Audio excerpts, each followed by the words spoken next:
All right, welcome back everybody. This week we're going to take on a great acoustic tune by Peter Frampton.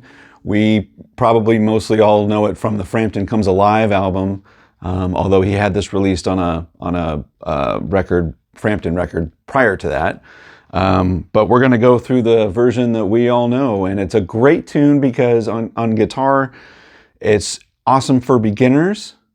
And it's even got some stuff in there for intermediate to advanced. There's a lot of little nuances that are in there that I never really sat down and really fully learned until the other day. I heard it on the radio and I said, you know, I think I know that song, but I don't know all the little parts, but let's work it out. So yeah, so we're going to cover that today. If you haven't done so already, I really appreciate it if you jump down and click the subscribe button if you like what you see. Ring the bell and let you know when I drop new content, which I do every single week. And also all of my videos have jump links down in there, so you can jump right to the part where you want to, part of the lesson that you want to focus on. If you don't want to listen to the whole thing, you can use those links in the description or use the little red bar that YouTube gives you below the screen there. Okay, so Baby I Love Your Way. So this song was written probably early mid-70s by Peter Frampton, and according to him in his book, he wrote it about a girl he was having an affair with. He wrote that one and a couple other songs about Show Me the Way, and there's one other one. But anyway, beautiful little tune, and it's mostly in G, and we're in standard tuning. Now all the way through this song, one thing that has helped me, I usually play with Fender heavy picks, heavy thicker picks. I have for many years, and just doesn't sound right when I use my heavy pick. So I'm back to sort of a thin to medium on this, and I really like it because you get that sound of a sort of a shaker when you're doing your strum.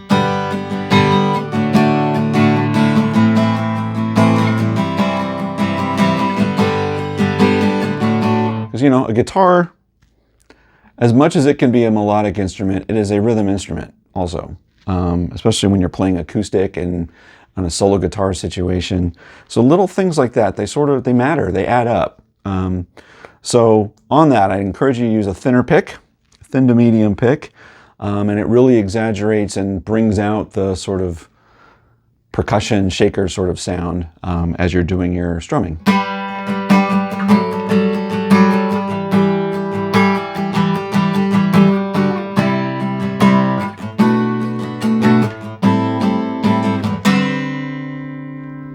And what we're going to do for the intro part is we're going to rely on mostly two strings, the A string, fifth string, and the second string, the B string. And we're going to use sort of a pattern of plucking out two notes on those two strings, letting a number of other strings ring open, and mute the strings that we don't want. So there's sort of a lot there, but when I show you how to finger these things, they sort of all take care of themselves.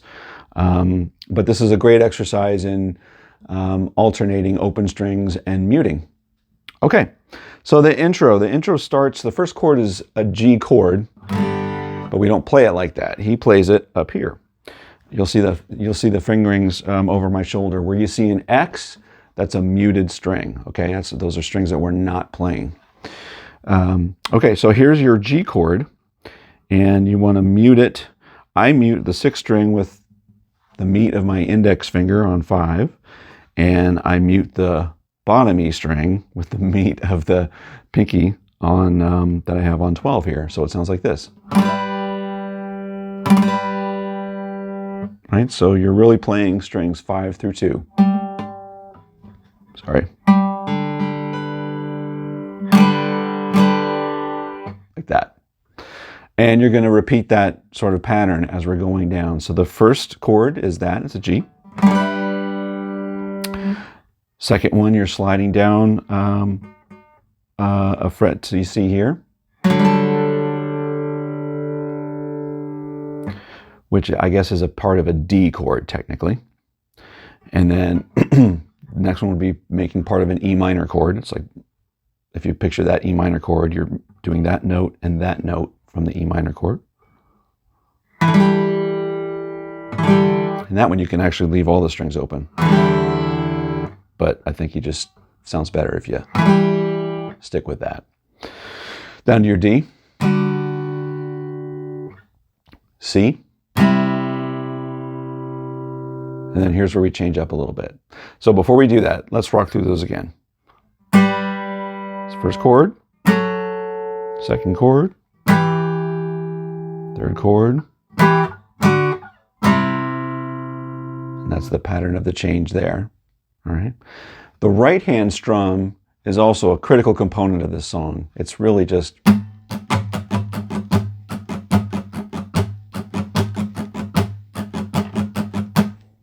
if I could write that out for you and figure out how to do that, I would do that, but I can't.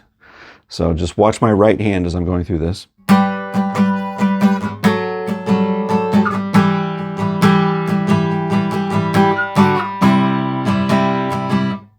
Okay, I don't know how to describe that, but there you go. All right, so now we're going to change to something different.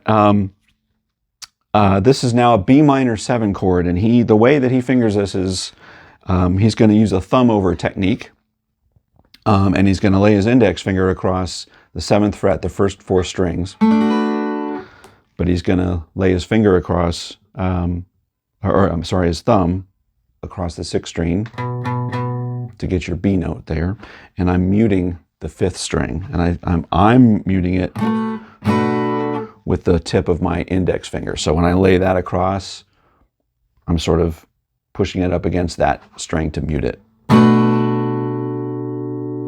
Right? So it's sort of a different version of a B minor 7. You might know this one, or this one down here.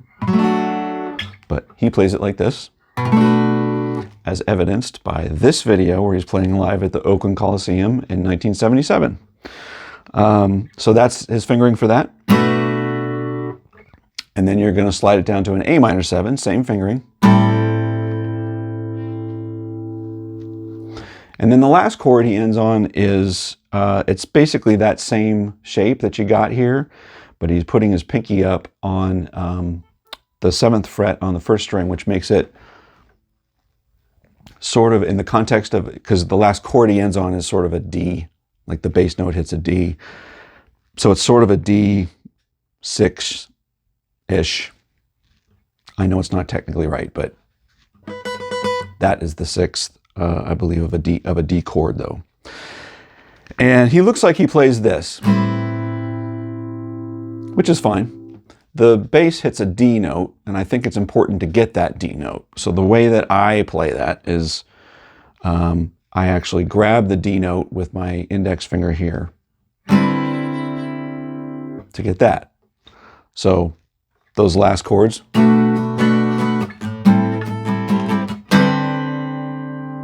and I hit it with an upstroke, because you want to get that D note in there. If you're playing by yourself in a solo guitar sort of context, you want to get that in there, because that's the turnaround to take you back to a G. Right? All right. So all together, the intro.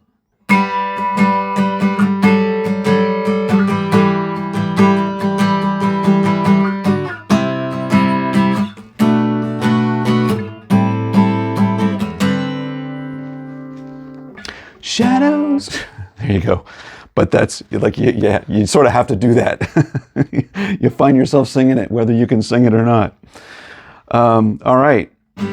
So that takes you into the verses. And the verses are similar to a point. So the first part of the verse is going to carry on with that same 2-finger and muting and open string sort of model that we're doing.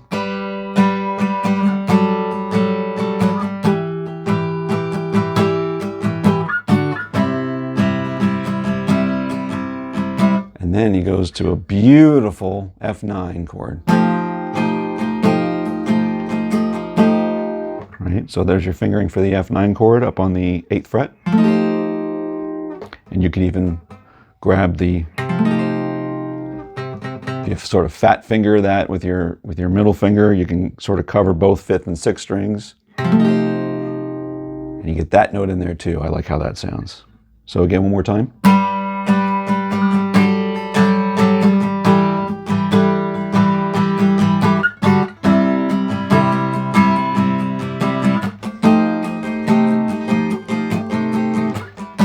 Back to it again.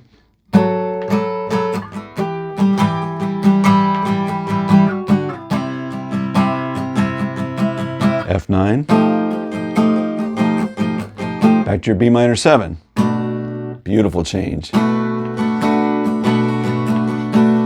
we're going to do this E7 chord. Many of you probably know that one already, but it's... And you can let all those strings ring out because you're in E. Down to your A minor 7. D7. And there I'm muting my E strings again. Otherwise it sounds like, which isn't right. Okay, so that part again. Whoops.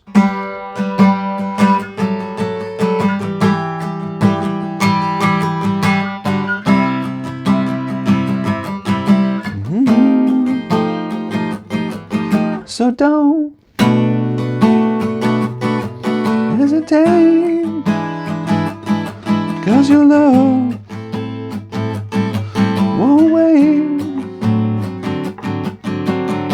And the chorus is just cowboy chords. G. I usually play G this way. But I think this song also sounds great if you just do your normal open B, G. D. A minor, C. It's like knocking on heaven's door. Ooh, baby, I love your way. Knock, knock, knocking on heaven's door. It's all the same, right? So G.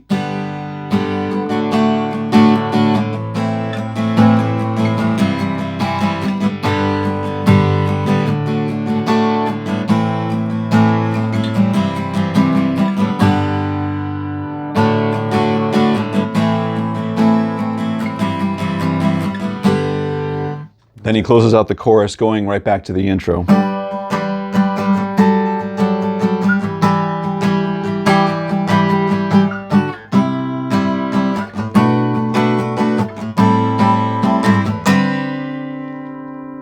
And then back in your next verse. Okay, and I think the only thing left is sort of that's different is the outro. So the how he ends the song, he sort of starts it off like the intro, and he just actually works his way all the way down the neck to the end.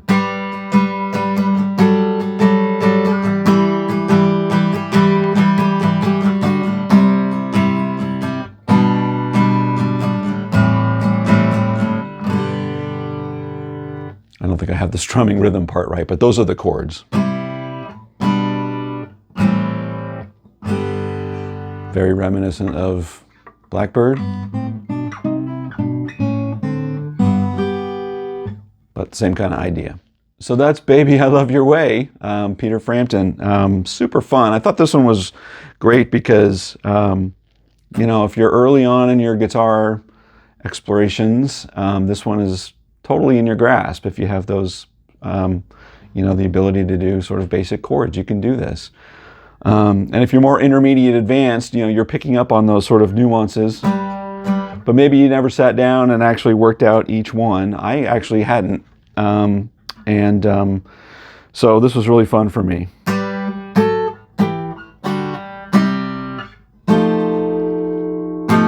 There you go. All right, if you haven't already, I really appreciate it. And if you like what you saw today, I appreciate if you go down and click subscribe and ring the bell. It lets you know every single time I drop new content on lessons like this, which I do every week. Let me know in the comments what you thought of this, and if there's another song you'd like me to do a similar tutorial on, I'd love to do that. So until next week, take care, everybody.